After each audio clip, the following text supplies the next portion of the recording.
You've been out of coaching for one season. Were you getting itchy to get back? Oh yeah, it was tough sitting around and watching.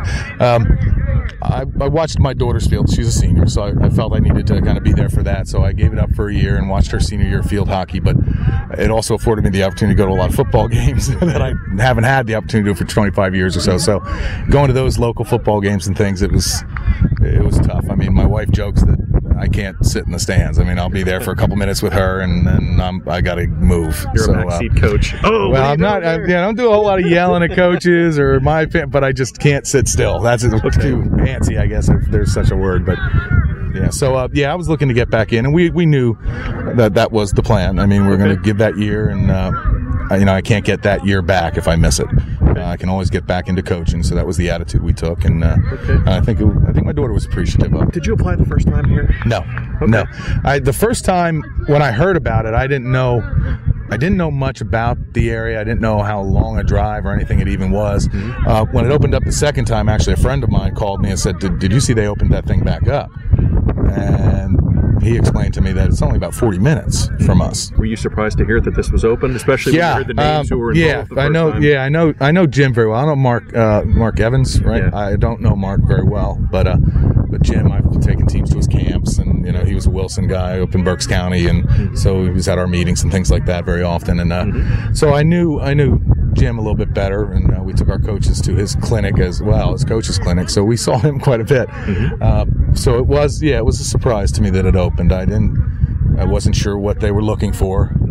Obviously, Jim's a great coach. I mean, he's had success everywhere he went. So when I saw that, and as I started learning a little bit more about Mark's success and his ability to lead his team, it kind of made me wonder what exactly we're looking for, and I thought I'd put in and find out what they were looking for. There you go. Well, you did something right, because you were the man standing at the end. Yeah, I guess.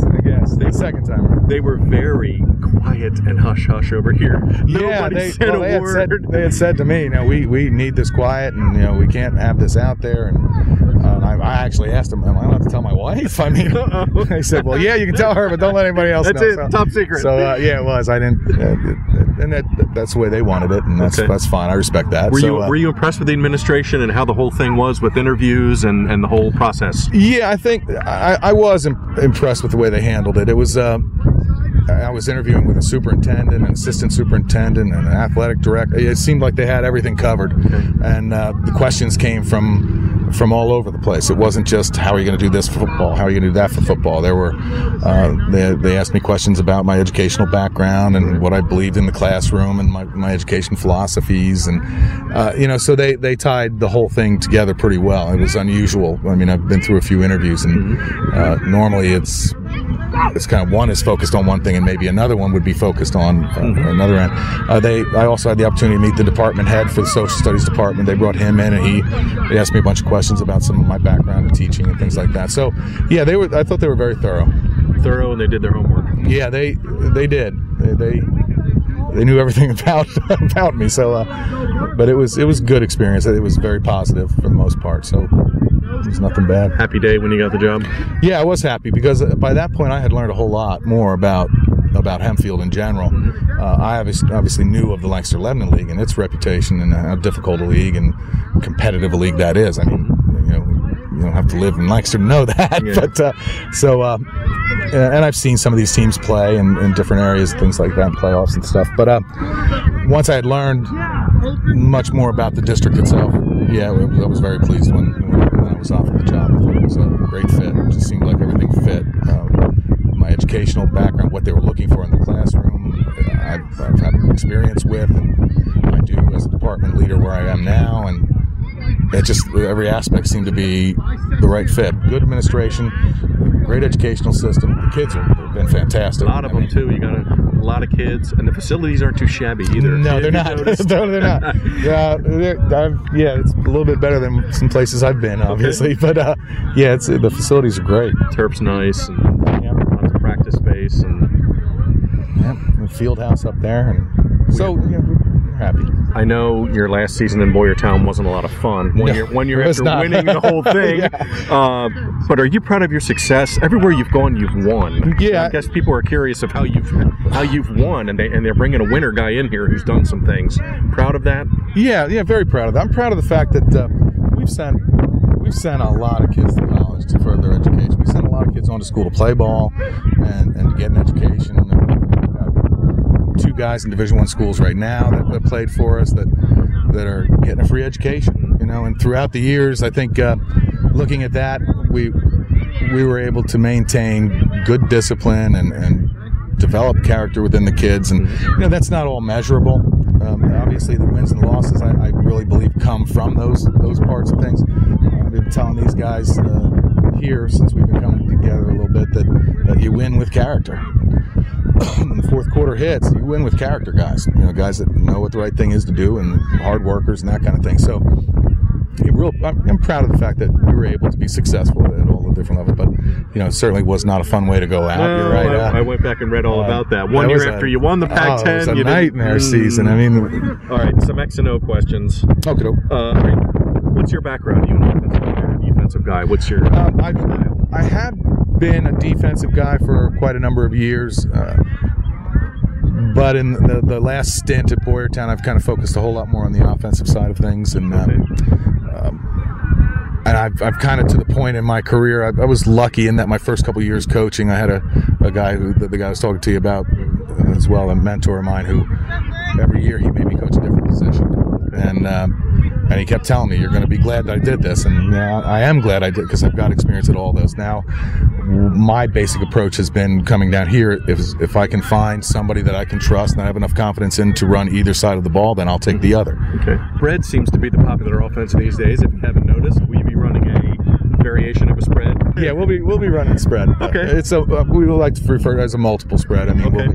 we have the option of 2 backs when we need them and that kind of thing. It's not limited to spread. Like, one of the critical aspects of the spread is inside the 20. Can you get 2 backs in there? Can you get some tight ends in there? Or, if you're not, if you're looking at Oregon and those people, but of course we're not talking talent level there, but they stick in that spread no matter where they are. Sure.